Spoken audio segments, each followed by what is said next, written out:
What is up, family? This is Speak. Breaking news in the NFL world. The Raiders have officially hired their head coach, Antonio Pierce. Raiders colors on today. You see me. Hoodie Friday. It is Hoodie Friday. This is huge, absolutely huge news. Joy Taylor, how you feeling? It is Friday. I'm feeling great. I'm happy for Antonio Pierce, for the Raiders. Can we do it?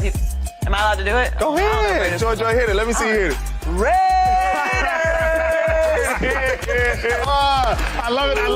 Well, James Jones, I am honored because you have more insight to this news, to this breaking news, than anybody on television. You're literally a former Raider, but more than that, you've been inside the building, inside the walls in the last 2 weeks. I know you've had several conversations, some of which you can share publicly, some of which you can't. What you can share publicly, what do you know? What led up to this breaking news decision? Well, yeah, I mean, I had a lot of conversations with Mark on the football field, in the building, and I basically told him that this the dude.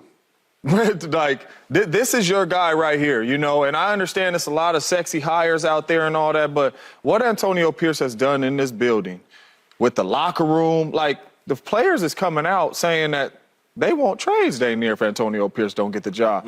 But what he has done with the locker room, what he has done with this team, I mean, we could go down the list on the numbers of the defense that, defensive numbers that he changed, but he just changed the culture immediately. Right when he became the interim head coach, he changed the culture. He had the guys believing, whether it was star players, whether it was coaches, whatever it may be, he had those guys believing. And I told Mark, if you are going to go with a young coordinator, whether it's defense or offense, you might as well give Antonio Pierce a chance. You said you told Mark. When? Because we're talking about the owner right now. Mark. The owner of the Raiders. What do you mean you told Mark? You texted him? You called him? You're on social media? What do you mean? When did y'all have this conversation? Me and Mark had a conversation probably a couple weeks ago, before, a little bit more before the Raiders' last game against the Broncos. And, I told him, if you're going to go with a young coordinator, not saying that he made it because of me, but if you're going to go with a young coordinator that has never been a head coach, that you hope he can come in here and be what you want him to be, you might as well give Antonio Pierce a chance to get this thing done, because we have seen over these last 8 weeks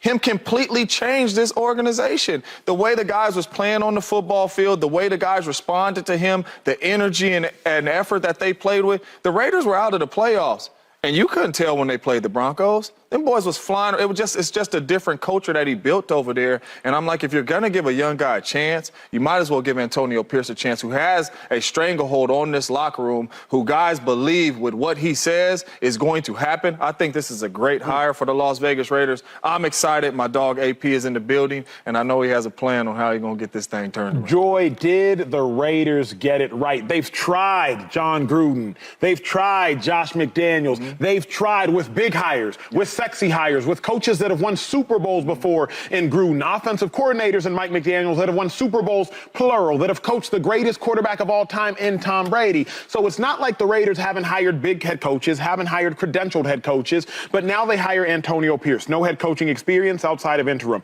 Not a lot of coaching experience in totality. Do you think they got it right? Yeah, I do think they got it right. And they've been getting it wrong for way longer than that. I got a lot of stats here. We don't need to talk about old stuff, but in case we do want to talk about old stuff, it's all right here. It's been bad for the Raiders for a long time, which is why Raiders fans were mad at me. Yeah, you can look it over. We can hide that.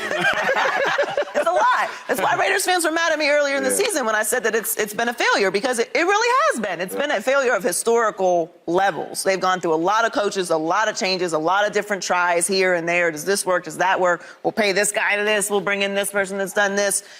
And it's really never felt inspiring. And there's something about the Raiders that just has to have that little extra thing, that little extra sizzle, no doubt, that little extra toughness, because that's the brands of the Raiders. And despite all of these failures, the Raiders have kept that brand, which is really impressive, because sometimes you can go through a really bad stretch and the brand loses its luster. And they've never done that. So that's partly because of the fan base, which is commendable, but also the greats that have walked those halls over the years. The one thing that I love about what Antonio Pierce has done and why they're sticking with him is that he is inspiring. And I'm not saying that in the whole raw sense. If you can get players to play differently, when you know that you do not have a chance at the postseason, you really don't have a chance to win when it matters most. You guys know, you're professionals. It's like when you were in college, like, okay, if I don't get an A on this paper, I can still go on and be Joy Taylor on Speak. Yeah. Okay, so like you're kind of giving me some slack here for not doing well, but I know what the bigger picture is. That's how it is with professionals. You get a check, okay, I can lose this game. It's not really going to matter because everyone expects us to lose. So when you can inspire players like that, when you can change the culture, which I think is a big part of what Dan Campbell did with Detroit. No doubt. Changing the energy and the culture in a building, especially for a place that has had habitual losing, is very important. You have your best players on board, you have the fan base on board, you have former players on board. And when you talk about his coaching experience, I take the coordinator part out if you've been an interim. Now, I know that that's probably a big swing because obviously I'm not making light of being a coordinator in the NFL, but he was coaching in high school back in 2014. It's 2024 now. He's worked under Herm Edwards. He was on the Raiders staff. Like, it's not like he has skipped all versions of being a coach at the professional level, on top of being a player, and at the college level. So he does have some experience, and he's been an interim now. So I do get a little bit of the concern of not being a coordinator, but being that you were in the building and you were able to make this even slight cultural change, to me, is important enough to give him another opportunity. Let's have the nuance of the conversation. Obviously, we can all sit up here and wax poetically. We're glad he got hired. He's a former player. He's a black man. Not enough black head coaches. Former players as former players. Joy, you've been a part of the game for a long time. We all love to see that. But let me ask you all the real questions that people might not talk about today. John Gruden, he won a Super Bowl. Yeah. Incredibly hard to do. A Super Bowl. Yeah. The Raiders respected him so much that they gave him $100 million to become their head coach. John Gruden at the time was one of the most widely respected minds in football ever. Yeah. It didn't work out. Now, before it didn't work out with his character issues, it didn't work out winning. Right. Josh McDaniels, brilliant offensive mind, won Super Bowls plural with Tom Brady. Super Bowls plural. Coach, one of the greatest ever. It didn't work out. Yeah. I know from personal experience, and I'm sure you all know from personal experience, it's easy to catch lightning for a little bit. And the lightning that Antonio Pierce caught was 5-4 lightning. It's not like they went 8-1 or 9-0. So how can we come up here, and I'm just challenging our train of thought because I want to just make this an interesting conversation for the viewer. How can we come up here and just say, of course they got it right, it was the right decision, all the things when Gruden, years of coaching experience, $100 million on the line. McDaniels coached the greatest quarterback ever.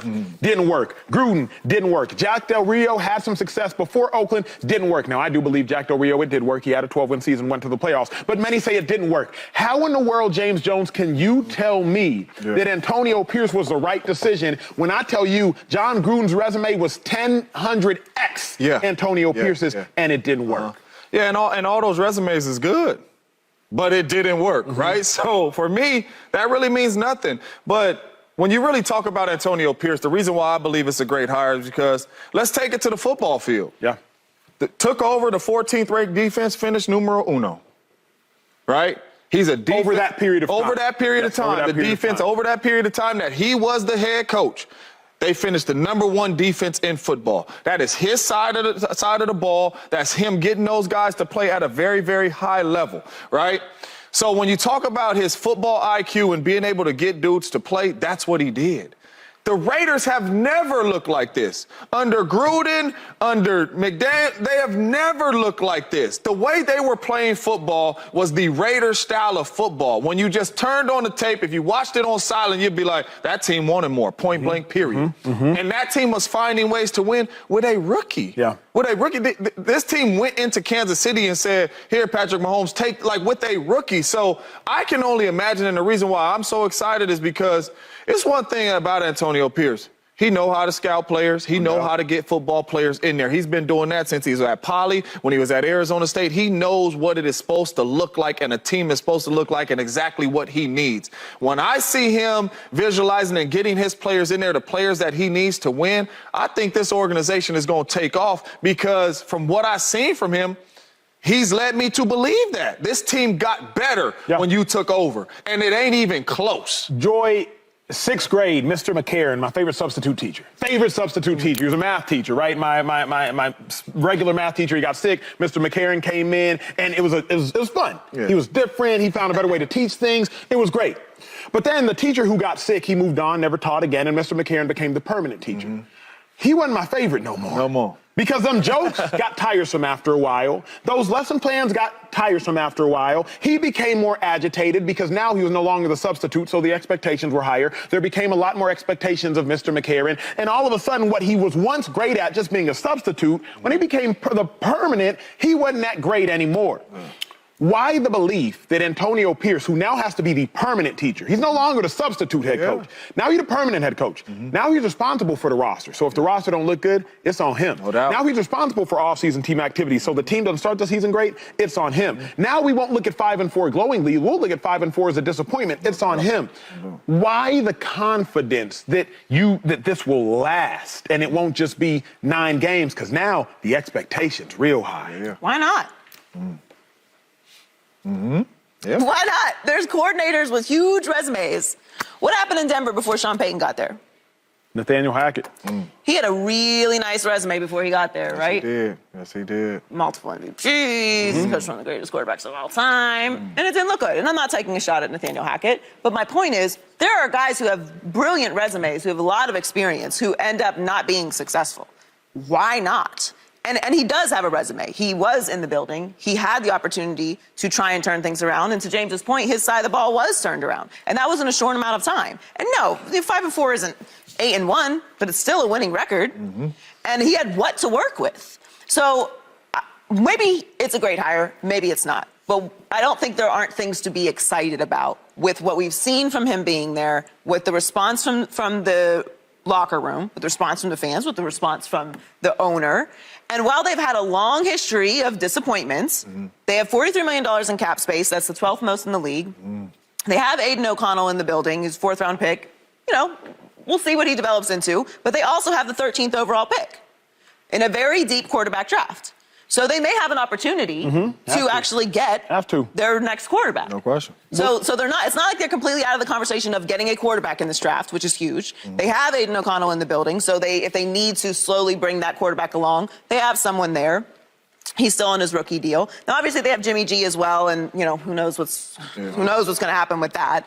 But you know, there's some wiggle room with that, even if they trade him as well. They still have Max Crosby, Devontae Adams. You know, they have some pieces there. So it's not a completely empty cupboard. They have some ability to sign new players. They have an ability to set up this now newly stewing culture that he's already created. So I think there's a lot of things to be excited about. When it comes to new coaching hires and first-time coaching hires, you never know what's going to happen. We all get excited about the thrilling offensive coordinator that's finally getting his opportunity, or the budding defensive coordinator, DeMeco Ryans, that's getting his opportunity. But we don't know what's going to work. Sometimes these coaches are great, sometimes it fizzles out. But I do think that there is a lot to be excited about with Antonio Pierce in this hire. And I'm excited also because I think the Raiders, like I said earlier, are a brand in the NFL that we have a lot of respect for, that fans know, that's recognizable. And when they're better, in my opinion, the league is better. Let's talk lastly about the pressure. Because it's not just about the Raiders. What division are they in? A division with Patrick Mahomes, going to end up as the greatest or second greatest quarterback of all time. A division with Justin Herbert. Many people think incredibly highly of him. Per every single report, Jim Harbaugh is, I believe it's Jim, not John. Jim Harbaugh is supposed to take that job. Sean Payton, say what you will about Russell Wilson and his potential departure, but Sean Payton got the Broncos right towards the end of the season. So James Jones, realistically speaking, you're already walking into a division with Sean Payton, probably a Hall of Fame head coach. Andy Reid is surefire Hall of Fame head coach, and what many people say is a top 5 quarterback talent in Justin Herbert on the Chargers. What are realistic expectations for the Raiders? Is this really just a lost job anyway? Is this just, congrats, Antonio Pierce, we're happy for you, but can you really expect them to win the division? Patrick Mahomes is there, and even in Patrick Mahomes' worst year, they won the division. Sean Payton is there, they're on the rise, and Justin Herbert is there, and many people think highly of him. Can you even expect the Raiders to win a division, or are we just having a conversation happy for him because he's your former teammate, if you will? You know, the ratings on this show been pretty good. They've been great. Right. And I just got here. You did? I be walking around the mall telling everybody it's me. I walk around telling. Definitely a play the part, sir. And the reason why I say that is because he beat Patty when he was the head coach. He beat the Chargers when he was the head coach. He slapped the Broncos when he was the head coach. So I understand what everybody's looking at, like this division, but AP ain't like, man, we can. When I was the head coach, we beat all them boys in the division, right? When I wasn't the head coach, we lost to them boys. But when I became the head coach with a 4th-round rookie quarterback, I beat one of them 63 to I don't even know what the score was. And I know Justin Herbert was there. I went into Patty Mahomes' house and beat Patty. The Broncos came to me, and I handled business with them. So when you're talking about Antonio Pierce, it ain't no pressure or fear of these dudes when I've already seen these dudes and beat these boys. Now you giving me an offseason to put in what I want to put in, bring in the offensive coordinator that I want to bring in the players that I want to bring in. Antonio Pierce, I believe, has the best chance to get this thing turned around out of any of these head coach resume or not from what I've seen him do, not only just on the football field, but inside that building, being in that building. He has everybody bought in, from the people that record stuff, from the people that cook the food. Everybody is bought in, and it was not always like that around there when them other coaches was around. Subscribe here to get the latest from Speak, and go watch a few segments from our other shows on FS1.